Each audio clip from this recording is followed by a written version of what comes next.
प्यारे बच्चों, मैं चंद्रकला, सहायक अध्यापिका एडी राजकीय कन्या इंटर कॉलेज गोरखपुर। प्यारे बच्चों, सामाजिक विज्ञान की इस कक्षा में आपका स्वागत है। बच्चों, 4 भागों में आपकी पाठ्य पुस्तक विभाजित है। इसमें से हम लेंगे लोकतांत्रिक राजनीति 2। इसका हम लेसन लेंगे 7 लोकतंत्र के परिणाम। ये 6 भागों में विभाजित है। इसका पहला भाग है।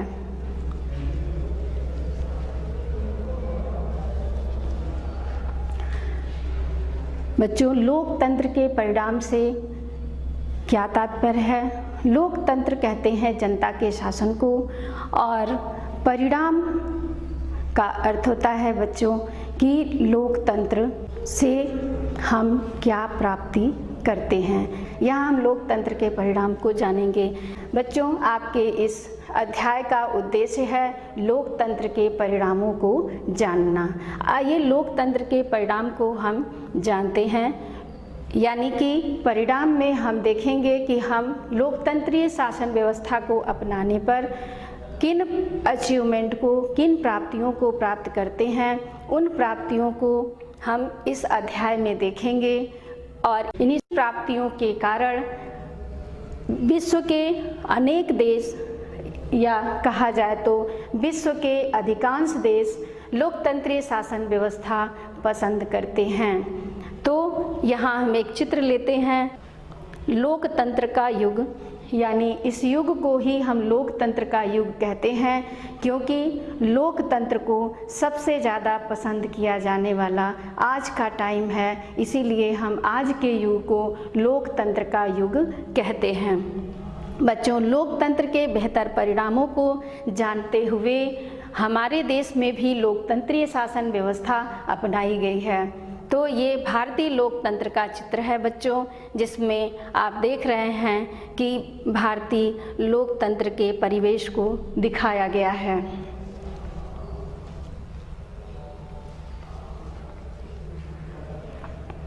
बच्चों, आपके इस अध्याय में शिक्षण का मुख्य बिंदु है परिचय, लोकतंत्र के परिणामों का मूल्यांकन कैसे करें, उत्तरदायी, जिम्मेवार और वैध शासन, आर्थिक समृद्धि और विकास, लोकतंत्र की आर्थिक उपलब्धियां, समानता और गरीबी में कमी, सामाजिक विविधताओं में सामंजस्य, नागरिकों की गरिमा और आज़ादी। बच्चों, इस अध्याय को हम 4 भागों में अध्ययन करेंगे। आज इस भाग में, भाग 1 में हम इसमें से सिर्फ 2 बिंदुओं को लेंगे। वो हैं पाठ का परिचय, लोकतंत्र के परिणामों का मूल्यांकन कैसे करें। अर्थात इस भाग में केवल हम इन 2 बिंदुओं पर ही चर्चा करेंगे। हमारा पहला टॉपिक है पाठ का परिचय। आइए बच्चों, हम अपने पाठ से परिचित होते हैं। यह अध्याय का यह भाग परिचयात्मक है, अर्थात पूरे अध्याय में हम क्या और कैसे पढ़ेंगे इस बात का ही अध्ययन करेंगे। लोकतंत्र के विभिन्न पड़ावों को पार करते हुए लोकतंत्र की इस ज्ञान यात्रा के हम आखिरी पड़ाव पर हैं, अर्थात हम यहाँ पर लोकतंत्र के विभिन्न पहलुओं का अध्ययन कर चुके हैं, और इस आखिरी पहलू जिसको हम परिणाम कहते हैं, हम उस पर आ रहे हैं, और ये आखिरी पड़ाव है हमारा परिणाम। तो इन विशिष्ट बातों की चर्चा के क्रम में अब हम कुछ सामान्य किस्म के प्रश्न लेते हैं। ये वो टाइम है जब हम उन प्रश्नों को जानने जो हमारे सामने उपस्थित हो रहे हैं। वो प्रश्न है बच्चों, लोकतंत्र क्या करता है?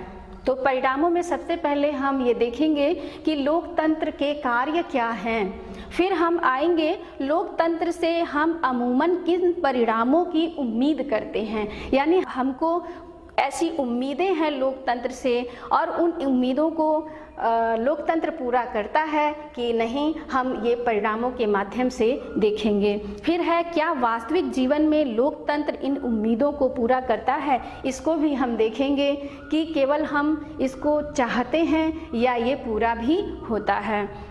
फिर लोकतंत्र के परिणामों का मूल्यांकन कैसे करें, इस टॉपिक को हम देखेंगे। इन विषयों को विचार करने के पश्चात हम इस बात पर गौर करेंगे बच्चों कि विभिन्न मामलों में लोकतंत्र से कैसे परिणाम वांछित हैं और वास्तविक धरातल पर क्या परिणाम आते हैं। तो बच्चों, यहाँ हम देखेंगे कि हम चाहते क्या हैं और वास्तविक धरातल पर हम देखेंगे कि क्या ये परिणाम हम जो चाहते हैं वो परिणाम के रूप में हमें वो प्राप्त हो रहा है या नहीं।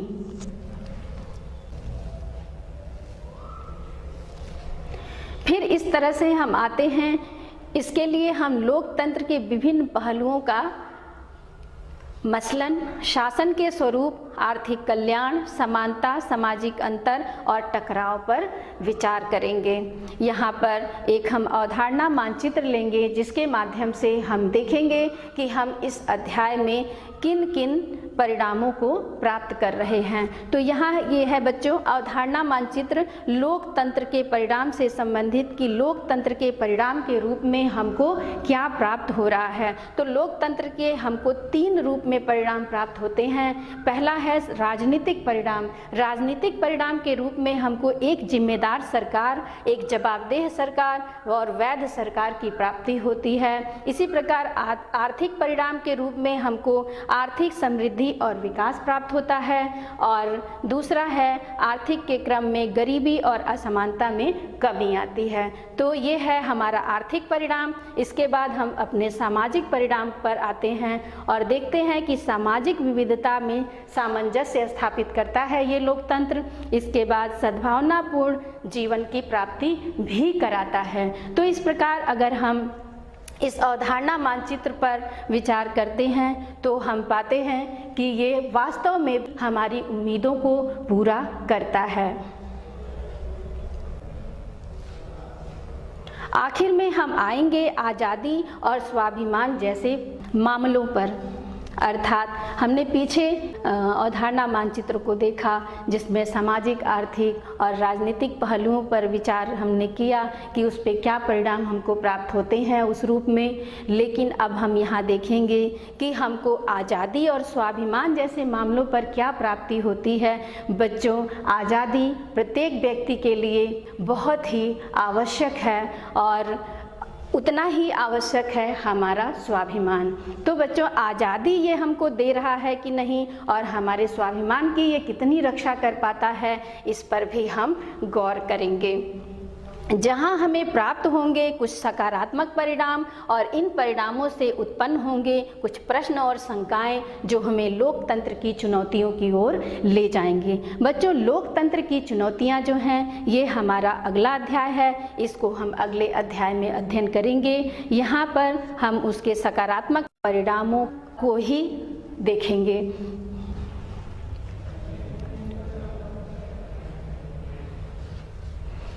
बच्चों, इस भाग का दूसरा टॉपिक है लोकतंत्र के परिणामों का मूल्यांकन कैसे करें। यहाँ हम आते हैं लोकतंत्र के परिणामों के विश्लेषण पर।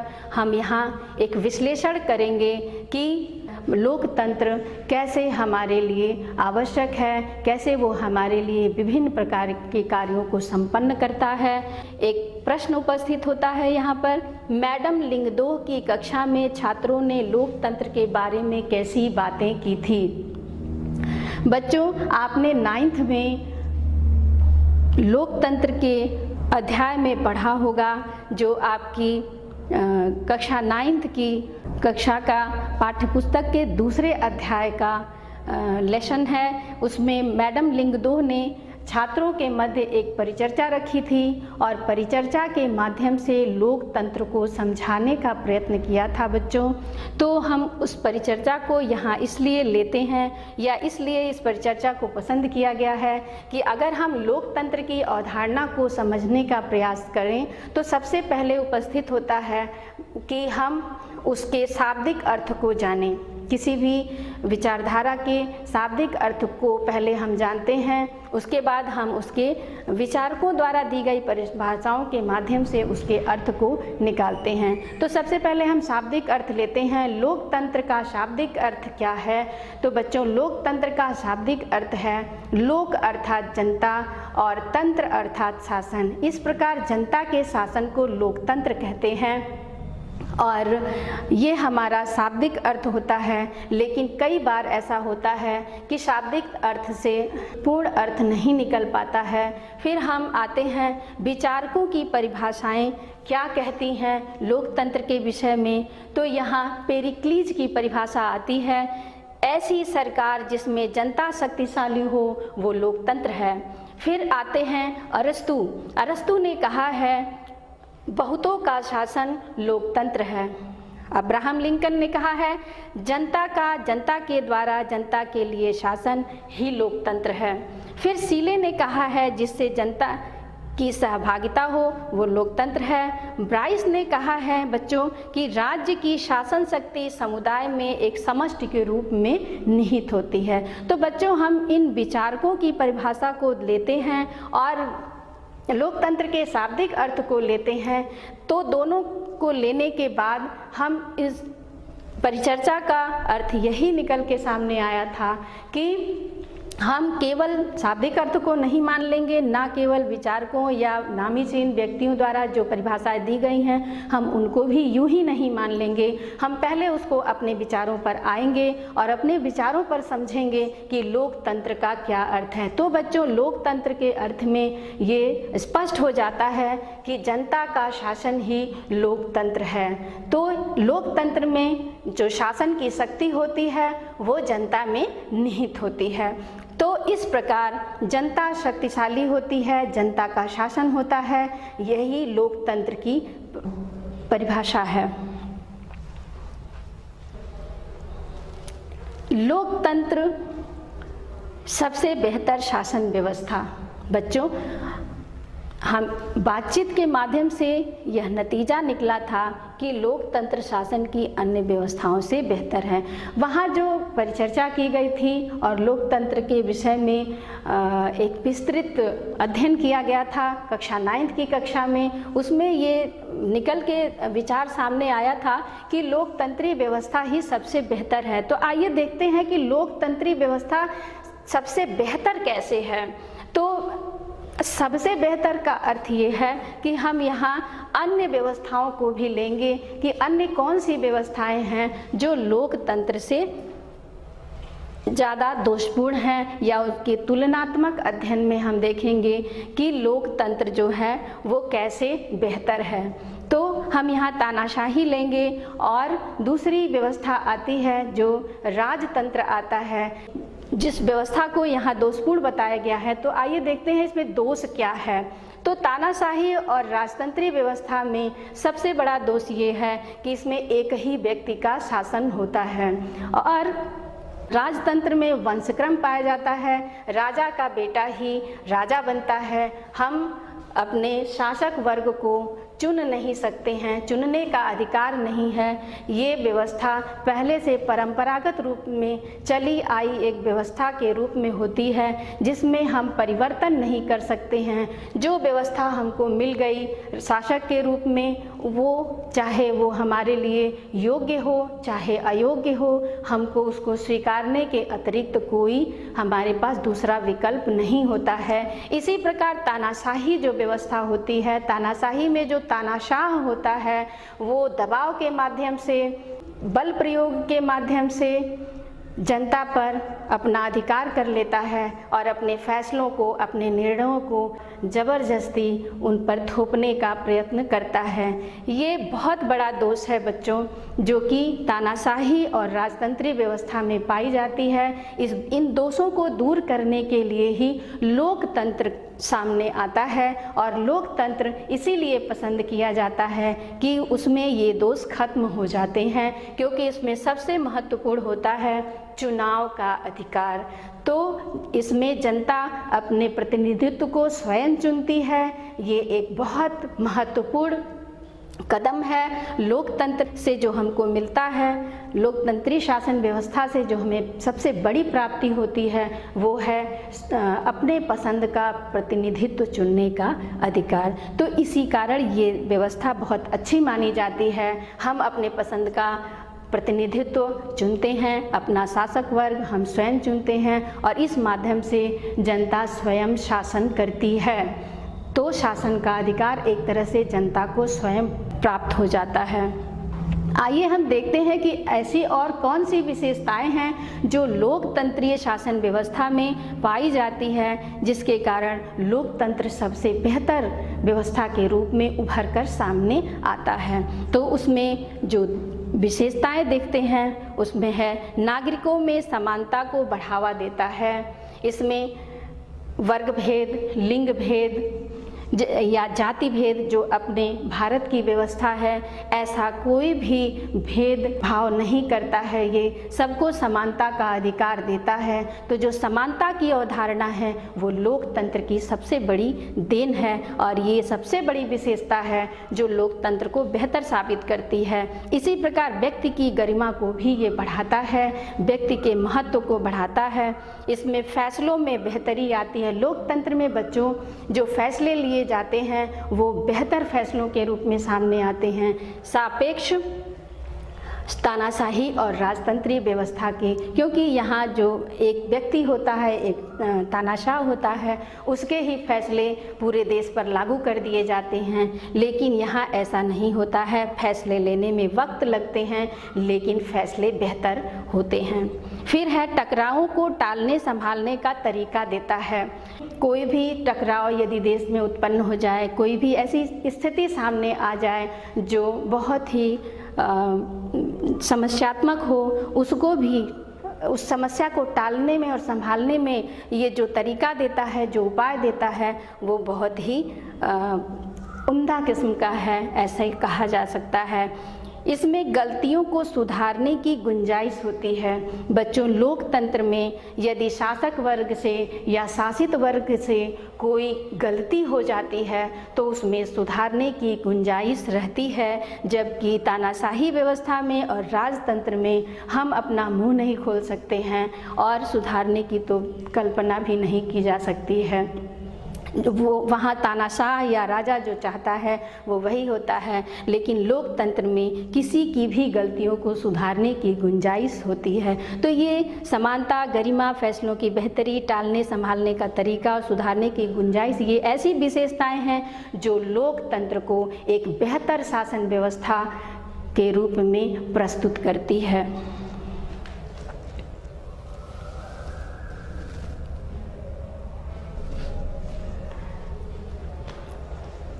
यहाँ एक प्रश्न उपस्थित होता है बच्चों, क्या ये उम्मीदें लोकतांत्रिक शासन व्यवस्थाओं से पूरी होती हैं?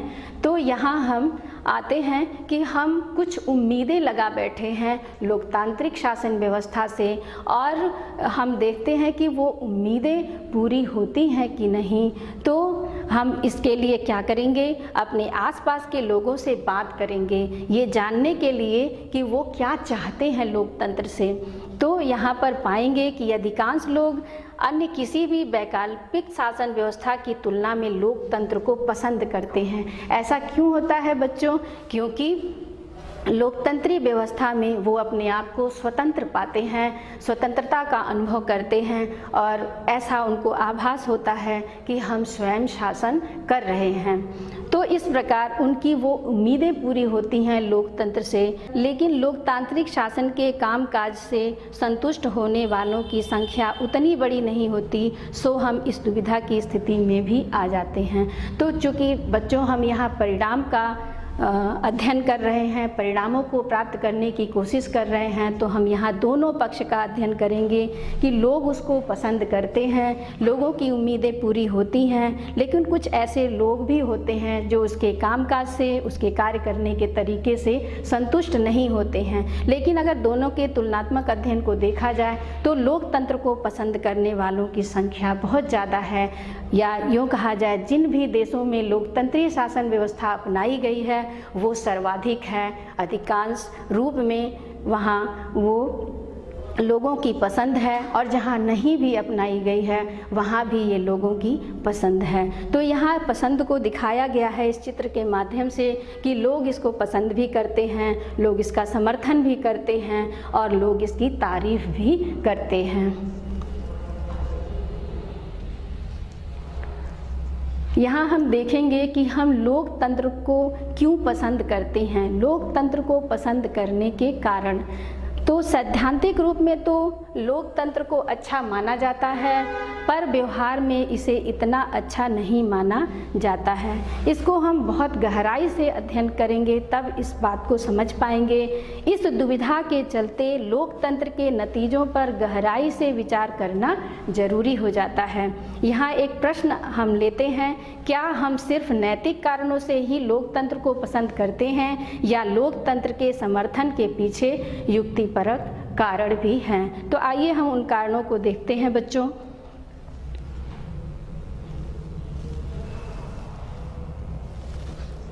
लोकतंत्र को पसंद करने के कारणों में आते हैं लोकतंत्र को पसंद करने के नैतिक कारण और लोकतंत्र को समर्थन करने के युक्तिपरक कारण।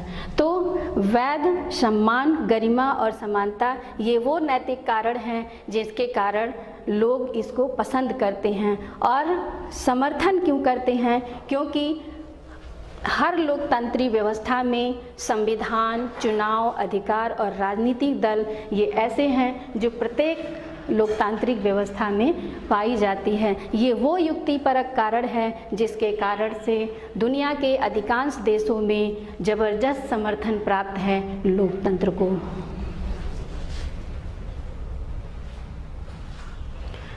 बच्चों, इस समर्थन को देखने के लिए हम यहाँ एक विश्व का मानचित्र लेंगे।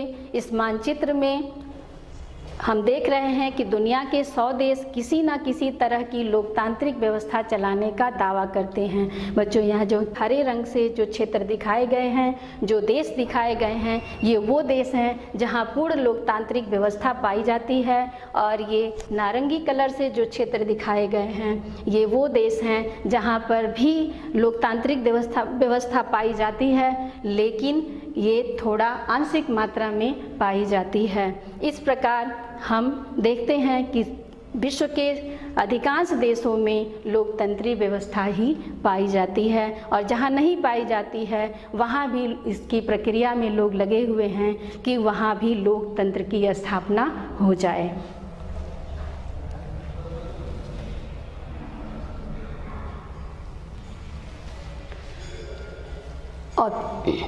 औपचारिक संविधान, नियमित चुनाव, राजनीतिक दल, बुनियादी अधिकार, लोकतंत्र के ये वो तत्व हैं जो सभी लोकतांत्रिक देशों में समान रूप से पाए जाते हैं।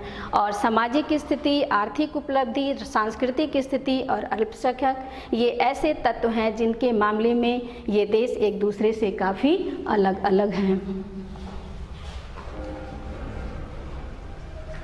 वे सभी तत्वों का लोकतांत्रिक शासन व्यवस्था के नतीजों पर भी असर पड़ता है।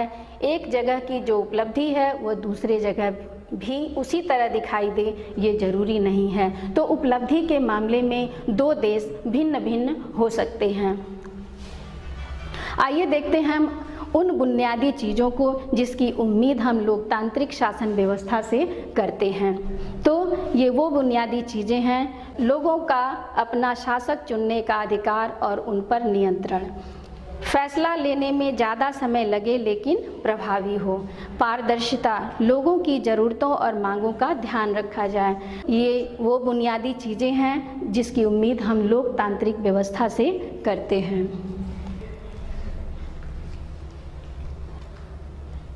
लोकतंत्र को सभी सामाजिक, आर्थिक और राजनीतिक समस्याओं का समाधान करने के लिए हम हर मर्ज की दवा के रूप में इसका प्रयोग करने लगते हैं। ऐसा मानने लगते हैं कि लोकतंत्र हर मर्ज की दवा है। तो बच्चों, ऐसा नहीं है, लोकतंत्र हर मर्ज की दवा नहीं है। और जब हमारी कुछ उम्मीदें पूरी नहीं होती हैं तो हम लोकतंत्र की अवधारणा को ही दोष देने लगते हैं। यहाँ संदेह स्वरूप एक प्रश्न उपस्थित होता है कि हम जिस व्यवस्था में रह रहे हैं क्या वो व्यवस्था लोकतंत्रीय है? क्या हम वास्तव में लोकतंत्रीय व्यवस्था में रह रहे हैं? तो यहाँ हम पाते हैं लोकतंत्र के परिणामों के बारे में सावधानीपूर्वक विचार करने की दिशा में पहला कदम यही है कि हम ये मानें कि लोकतंत्र शासन का एक स्वरूप भर है। यह कुछ चीज़ों को हासिल करने की स्थिति तो बना सकता है, पर नागरिकों को उन स्थितियों का लाभ लेकर अपने लक्ष्यों को हासिल करना होता है। बच्चों, हम यहाँ पर लोकतंत्री शासन व्यवस्था को एक साधन माने, इसको सब कुछ ना मान लें। हम उन साधनों का प्रयोग करके हम अपने लाभों को प्राप्त कर सकते हैं, अपने सपनों को साकार कर सकते हैं और अपनी उम्मीदों को पूरा कर सकते हैं। इतना ही नहीं, लोकतंत्र का उन अनेक चीज़ों से ज़्यादा सरोकार नहीं होता जिनको हम बहुत ही मूल्यवान मानते हैं। लोकतंत्र एक जादू की छड़ी भी नहीं है जो हमारी सारी समस्याओं को चुटकियों में मिटा दे, जैसे कि जादूगर अपना हाथ घुमाता है और जादू की वस्तुएं प्रस्तुत कर देता है। ऐसा भी नहीं है बच्चों कि लोकतंत्र हमारे इन सभी बुराइयों को यूं ही मिटा देगा। यहाँ पर दिखाया गया है भारतीय लोकतंत्र में उपस्थित उन समस्याओं को जो लोकतंत्र से लोग पूरा करना चाहते हैं, लोकतंत्र से उम्मीद रखे हुए हैं कि हमारी इन समस्याओं का ये समाधान कर देगा। लेकिन ऐसा नहीं है, ये कोई ऐसी जादू की छड़ी नहीं है लोकतंत्र कि जिसको अपना लेने मात्र से हम अपने समस्याओं को मिनटों में गायब कर दें। इसके लिए हमें एक सार्थक कदम उठाने की आवश्यकता पड़ती है। अगर हम अपने सार्थक कदम को उठाएंगे और सार्थक कदम को उठाते हुए हम अपने फैसले लेंगे, अपने उन उपायों को ढूंढेंगे जो हमारी समस्याओं को हल कर सकते हैं, तो हम अपने परिणामों को प्राप्त कर लेंगे। यहाँ हम एक रिकॉर्ड को लेंगे, यहाँ एक जांच करेंगे।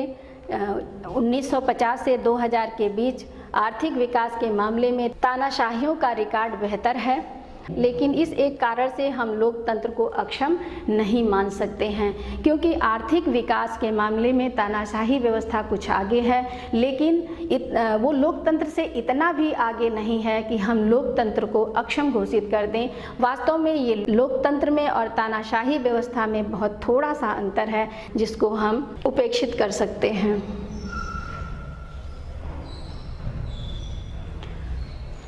बच्चों, अब हम यहाँ देखेंगे कि इस पूरे भाग में, भाग 1 में हमने क्या पढ़ा। तो हमने यहाँ पाठ का परिचय पढ़ा, लोकतंत्र के परिणामों का मूल्यांकन कैसे करें इस बात को जाना, फिर लोकतंत्र के अर्थ को ज्ञात किया मैडम लिंगदोह की कक्षा के माध्यम से, जो कि हमारा कक्षा 9th की कक्षा का अध्याय था। उसके माध्यम से हम लोकतंत्र के अर्थ को निकाले। फिर हमने विचारकों की परिभाषाओं को जाना और समझा। फिर हमने देखा कि लोकतंत्र से बेहतर परिणाम कैसे आते हैं और लोकतंत्र से हम कौन कौन सी उम्मीदें लगाते हैं, उन उम्मीदों को भी देखा। फिर हम आते हैं कि लोकतंत्र हर मर्ज की दवा नहीं है, ये एक शासन का स्वरूप मात्र है और इस स्वरूप को प्रयोग करते हुए हम लोकतंत्र की सभी बुराइयों को मिटा सकते हैं। लेकिन मिटाने के लिए ये कोई जादू की छड़ी नहीं है कि ये तुरंत हो जाए, इसमें समय लगता है बच्चों, प्रयास करना पड़ता है, कदम उठाने पड़ते हैं, संघर्ष करना पड़ता है, तब हमको कुछ इसके सकारात्मक परिणाम प्राप्त होते हैं। इस प्रकार हम इस कक्षा को यहाँ समाप्त करेंगे और आएंगे अपने अभ्यास कार्य की तरफ। अभ्यास कार्य, हम यहाँ बच्चों कुछ प्रश्न दे रहे हैं जिसको आपको लिखना है। पहला प्रश्न है, लोकतंत्र को परिभाषित कीजिए। इसमें विद्वानों की परिभाषा अवश्य डालें बच्चों। दूसरा प्रश्न है, लोकतंत्र को सबसे बेहतर शासन क्यों बताया गया है।